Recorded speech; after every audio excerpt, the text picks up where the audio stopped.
તારીખ 8 નવેમ્બરના રોજ ગુજરાતની એન્ટી ટેરરિસ્ટ સ્ક્વોડે 3 રાષ્ટ્ર વિરોધી તત્વોને અટક કર્યા હતા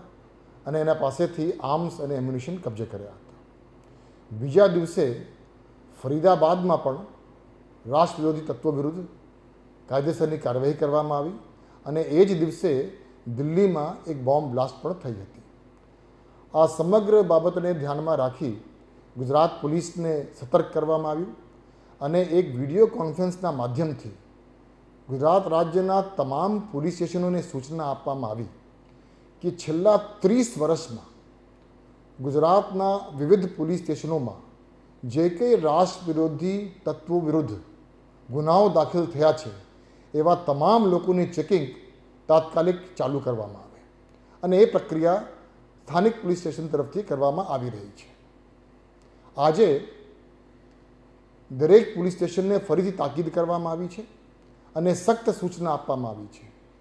કે આ જે સંપૂર્ણ કામગીરી છે ચેકિંગની, વેરિફિકેશનની, આવતા 100 કલાકમાં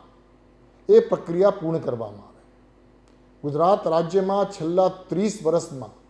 જે કોઈ આતંકી અથવા જે કોઈ રાષ્ટ્ર વિરોધી તત્વ વિરુદ્ધમાં ગુનાઓ દાખલ થયા છે